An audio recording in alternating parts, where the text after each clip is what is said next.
Hello student, आज की class में हम देखेंगे अस्थि धातु। इसके पहले के वीडियो यूट्यूब पर अपलोड है, आप वहां जाकर देख सकते हैं। तो चलिए स्टार्ट करते हैं। अस्थि धातु। अस्थि धातु की निरुक्ति क्या है?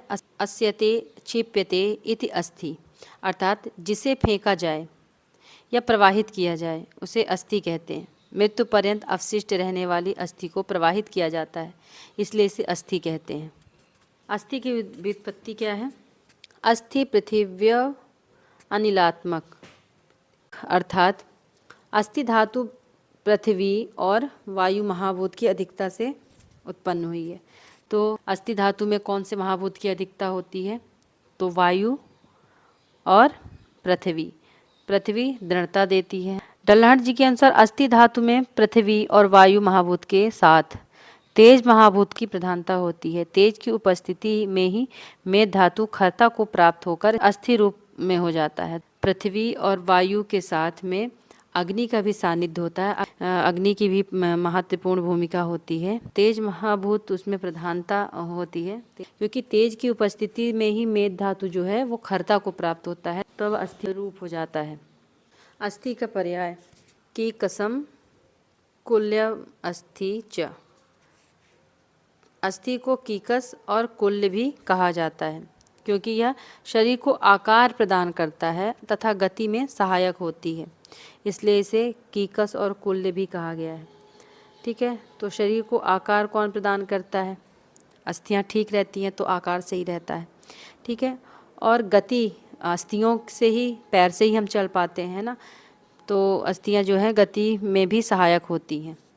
स्थान, तो अस्थि का कोई विशेष स्थान तो आचार्यों ने नहीं बताया है, किंतु सर्व शरीर को इसका स्थान मानना उचित है, क्योंकि यह संपूर्ण शरीर को खड़ा करने का कार्य करती है। शरीरम अवतिष्ठति, तो शरीर का ऐसा कोई विशेष स्थान नहीं बताया गया है। अब शरीर जो है पूरे हड्डियों से ही तो बना हुआ है, जिसकी वजह से हम खड़े हो पाते हैं, जिसकी वजह से हमारा पूरा बॉडी स्ट्रक्चर बना हुआ होता है। उसमें अस्थि ही होती है जिसकी वजह से हमारा पूरा स्ट्रक्चर बना हुआ होता है। तो अस्थि का जो स्थान है वो संपूर्ण शरीर ही माना जा सकता है। शरीर अवतिष्ठते। गुण और स्वरूप। अस्थि धातु गुरु, खर, कठिन, सुशिर, स्थूल एवं स्थिर होती है। तो खरता किससे प्राप्त होता है? तो खरता तेज महाभूत की प्रधानता होती है, उसकी वजह से खरता प्राप्त होता है। तो जो गुण होता है इसका, तो खर गुण भी होता है अस्थि धातु का। तो गुरु, खर, कठिन, सुशिर, स्थूल होती है और स्थिर होती है, जिसकी वजह से हम खड़े हो सकते हैं। यह कुछ कठिन पदार्थ है जो मृदु मांस के अभ्यंतर स्थित रहता है। यह कठिन पदार्थ होता है, दृढ़ होता है, जो मांस के अंदर, जो मृदु मांस होता है उसके अंदर स्थित होता है। मांस अभ्यंतरे अस्थे इति ख्याते धातु भेदे, अर्थात अस्थि को दृढ़ धातु बताया गया है। अस्थि धातु के कर्म देखते हैं। अस्थिनी देह धारणम मज्जा पुष्टिम चा, तो अस्थि जो है वो शरीर का धारण करती है, तो सपोर्ट टू बॉडी, तथा मज्जा धातु की पुष्टि करती है। जैसे जितनी धातुएं होती हैं वो अपने आगे आने वाली धातुओं का पोषण करती हैं, पुष्टि उनको प्रदान करती हैं। ठीक है, तो अस्थि जो है वो मज्जा का पोषण करती है और अस्थि जो है वो देह का धारण करती है। आचार्य सुश्रुत जी के अनुसार देखेंगे कि अस्थि धातु की उपयोगिता क्या है।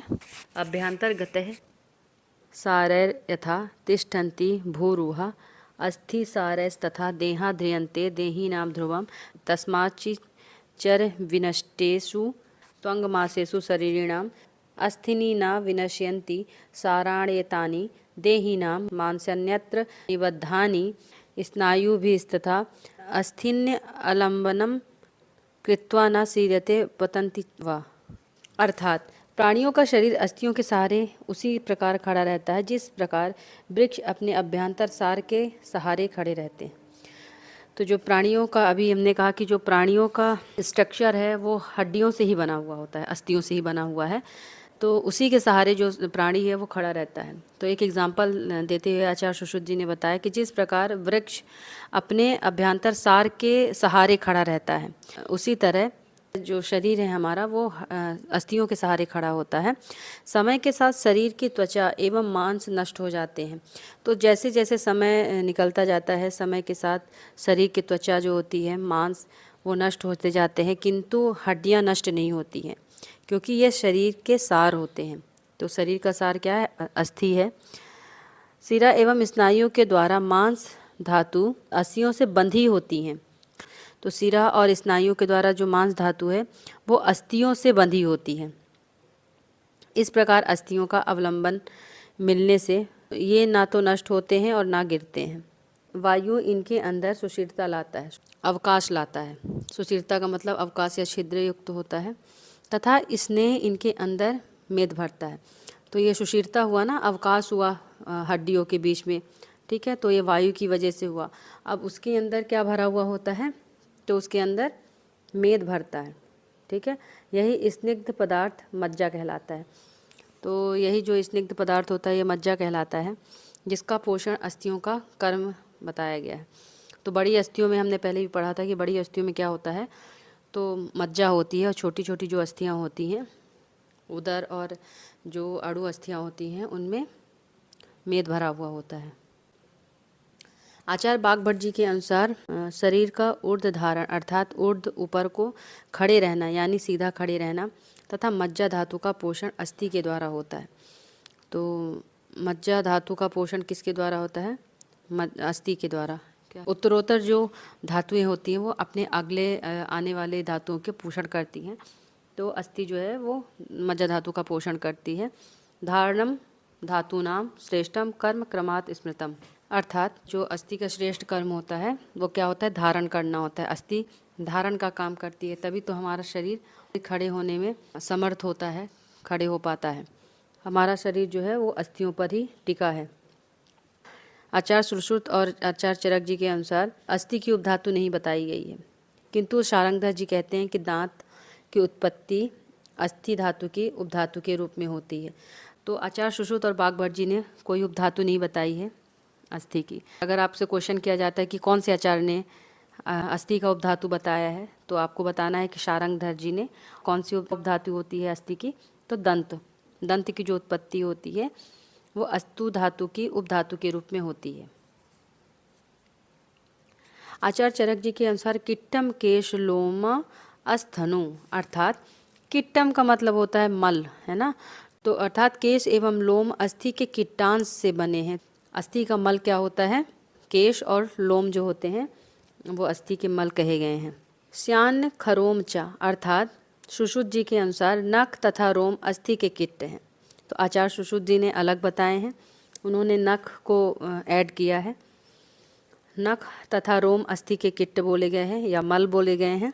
अब हम एक साथ कॉमन कर्म देख लेते हैं एक बार। क्या है? देह का धारण करना। तो अस्थि का श्रेष्ठ कर्म जो होता है वो धारण करना है, तो देह को धारण करती है। मज्जा की पुष्टि करती है, अपने अगले आने वाले धातु की पुष्टि करती है। अस्थि से मज्जा धातु की पुष्टि होती है। मांस धातु का बंधन, सिरा और स्नायुओं के द्वारा मांस धातु अस्थियों से बंधा होता है, इसलिए मांस धातु का बंधन होता है ना, बंधन करता है अस्थि धातु। सिरा स्नायु मांस अवलंबन, सिरा स्नायु और मांस का अवलंबन होता है। तो सिरा स्नायु मांस अवलंबन मतलब ये सिरा स्नायु मांस को अस्थियों से बांधती हैं, इसलिए अस्थि जो होती है ना टूटती है ना गिरती है। दंतोत्पत्ति उपधातु रूप में, तो दंत की उत्पत्ति उपधातु रूप में आचार्य शारंगधर जी ने बताया है। तो आचार्य चरक जी के अनुसार केश एवं लोम जो है वो अस्थि धातु का मल है। तो आचार्य सुश्रुत जी ने नख भी अस्थि के कीटांश के रूप में या मल के रूप में बताया है। संख्या, तो अस्थियों की संख्या देखते हैं कि अस्थियों की संख्या कितनी होती है। आचार्य चरक जी के अनुसार 360 अस्थियों की संख्या कितनी होती है? 360, और आचार्य सुश्रुत जी ने 300 बताया है। शाखा 120, मध्य शरीर 117 एवं ऊर्ध्व जत्रुगत 63 बागभट्ट जी के अनुसार 348 348 और मॉडर्न साइंस 206। ठीक है, तो हमें ये पता होना चाहिए कि आचार्य चरक जी ने कितने अस्थियों की संख्या बताई है। आचार्य चरक जी ने नख एवं दंत मूल की गणना अस्थि संख्या के रूप में ही की है। तो आचार्य चरक ने इसलिए 360 जो संख्या बताई है, तो नख और दंत मूल है ना, तो इनकी गणना भी अस्थि संख्या में ही कर दिया है। और आचार्य सुश्रुत जी ने नख को उपधातु बोला है। इसलिए इनके अनुसार अस्थियों की संख्या अधिक की कही गई है। दंत को चरक एवं सुश्रुत दोनों ने ही अस्थियों में सम्मिलित किया है। नख, दंतोलोखल, पार्श्वका, स्थालक एवं अस्थि उभार ट्रांसवर्स प्रोसेसेस को सुश्रुत ने अस्थि गणना में नहीं लिया है। अतः सुश्रुत अनुसार अस्थियों की संख्या 300 ही है। अस्थि के प्रकार, तो कितने प्रकार की अस्थियां होती हैं? तो अस्थियां 5 प्रकार की होती हैं। एतानि पंचविधानि भवन्ति तद्यथा कपाल, रुचक, तरुण, वलय, नलक, संज्ञानी। अर्थात अस्थियां 5 प्रकार की होती हैं। तो कपाल अस्थि, रुचिका अस्थि, तरुणा अस्थि, वलय अस्थि, नलका अस्थि। जानु नितंबांस गंड तालु शंख सिरा सुकपालानी। अगर ये आपको श्लोक याद होते हैं तो सही है, नहीं तो कोई बात नहीं, आप हिंदी इसका देख लीजिएगा। नहीं, हालांकि इसमें केवल नाम लिखे हुए हैं तो आपको नाम जल्दी याद हो सकते हैं अगर आप एक श्लोक में ही याद कर लेंगे। अर्थात जानु पटेला इन्नी, नितंब पेल्विस, अंश स्कैपुला गंड चीक, तालु पैलेट, शंख टेम्पोरल रीजन एवं सिर स्कल बोन में पाई जाने वाली अस्थियां जो होती है वो कपाल के समान आकार की होती हैं तथा कपाल अस्थियां कहलाती हैं। दूसरा है 10 नास्तु रुचकानी। दांतों को रुचका अस्थि कहा गया है। रुचक, दांतों से ही हम कोई चीज़ चबाते हैं, खाते हैं तो उसको जो रोचक लगता है, ऐसे आप याद कर सकते हैं कोरिलेट करके। तो क्या है कि दांतों को रुचका अस्थि कहा गया है क्योंकि ये स्वाद को उत्पन्न करते हैं। तो स्वाद रोचक लगता है ना, स्वाद, तो उससे लिया गया है। मॉडर्न साइंस में दांतों को अस्थि गणना में सम्मिलित नहीं किया गया है। मॉडर्न साइंस में जो दांत हैं उनको अस्थि गणना में सम्मिलित नहीं किया गया है। घ्राण, कर्ण, ग्रीवा, अक्षि कोशेषु तरुणानी। अर्थात घ्राण नाक नोज, कर्ण ईयर, ग्रीवा नेक एवं अक्षि कोश ऑर्बिटल फोसा में पाई जाने वाली अस्थियां तरुणास्थियां कहलाती हैं। ये तरुणा अवस्था में पाई जाती हैं। तो तरुण का मतलब होता है जो नया हो। पार्श्व पृष्ठ उरह सुबलयानी। अर्थात पार्श्व प्लैंक्स, पृष्ठ बैक एवं उर चेस्ट में बलय अस्थियां स्मॉल कर्व्ड बोन पाई जाती हैं। शेषाणी नलक संज्ञानी। शेष अस्थियां नलकाकार होते हैं। ये नलक अस्थियां हैं, लॉन्ग बोन कहलाती हैं। जैसे हस्तपाद, जंघा, बाहु, तो फीमर, टीबिया, फिबुला, ह्यूमरस, ये सारी जो बोन्स होती हैं वो नलका अस्थि हैं, लॉन्ग बोन होती हैं। अस्थि व स्रोतस मूल देखते हैं। अस्थि वाहनाम स्रोतसाम मेदो मूलम जघनम च। अर्थात अस्थि व स्रोतस के मूल मेद तथा जघन कहे गए हैं। चक्रपाणी ने स्रोतस मूल का अर्थ उत्पत्ति स्थल बताया है। अतः यहाँ मेद एडिपोज टिश्यू एंड जघन बटक्स को अस्थि व स्रोतस का मूल या उत्पत्ति स्थान कहा गया है, क्योंकि अस्थि की उत्पत्ति मेद धातु से ही बताई गई है तथा जघन प्रदेश की बड़ी अस्थियां अस्थि वृद्धि में भाग लेती हैं। सुश्रुत आचार्य ने अस्थि व स्रोतस नहीं बताया है। तो अस्थि व स्रोतस का जो मूल होता है वो मेद और जघन होता है। मेद एडिपोज टिश्यू है और जघन बटक्स है। यहीं से अस्थि व स्रोतस की उत्पत्ति होती है। यही उत्पत्ति स्थान कहा गया है, क्योंकि अस्थि की उत्पत्ति मेद धातु से होती है। जैसे पहले भी मैं बताया है कि अपने आने वाले धातुओं का पोषण करना, तो मेद धातु जो है वो अस्थि धातु का पोषण करती है। तो अस्थि की उत्पत्ति मेद धातु से ही बताई गई है तथा जघन प्रदेश की बड़ी अस्थियां अस्थि को बढ़ाने में भाग लेती हैं। आचार्य सुश्रुत ने अस्थि व स्रोतस नहीं बताए हैं। अस्थि धातु की उत्पत्ति मेदस ततो अस्थि च। सुश्रुत सूत्र में मेदसो अस्थि जायते, अर्थात रस से रक्त, रक्त से मांस, मांस से मेद, इस प्रकार क्रमानुसार मेद से अस्थि धातु की उत्पत्ति होती है। जो अस्थि है उसकी जो उत्पत्ति होती है वो मेद धातु से होती है। पृथिव्य अग्नि अनिलादीनां संघातः स्व ओष्मणः कृतः खरत्वं प्रकरोतस्त्य जायते अस्थि ततो नृणाम। अर्थात मेद धातु अपनी अग्नि से पककर मेदाग्नि तथा पृथ्वी अग्नि तथा वायु, पृथ्वी अग्नि तथा वायु का संयोग प्राप्त कर खरत्व को प्राप्त होती है। अतः मेद की इस लक्षणता या स्निग्धता इन महाभूतों एवं अपनी अग्नि क्रिया से पककर खरता को प्राप्त होती है।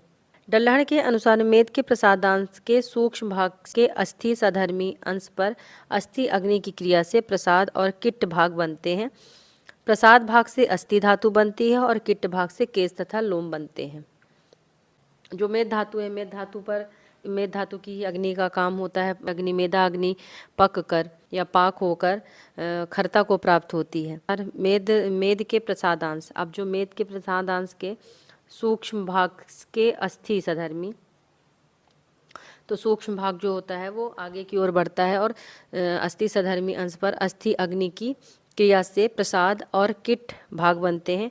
जो प्रसाद भाग होता है वो अस्थि धातु बनाता है और जो किट्ट भाग होता है केश और लोम बनाता है। आगे देखते हैं तो और क्लियर हो जाएगा आपको। तो अस्थि धातु की उत्पत्ति किससे होती है? अस्थि धातु किससे बनती है? तो मेद धातु से। मेद धातु का जो सार भाग होता है वो स्थूल भाग और सूक्ष्म भाग बनता है। मेद धातु के सार भाग से स्थूल भाग और सूक्ष्म भाग बनेगा। तो स्थूल भाग तो वही होता है, मेद धातु का ही पोषण कर रहा होता है। जो सूक्ष्म भाग होता है वो आगे आने वाली जो उसकी धातु है, तो मेद धातु के बाद अस्थि धातु आती है, तो उसके पोषण के लिए वो आगे की ओर जाता है।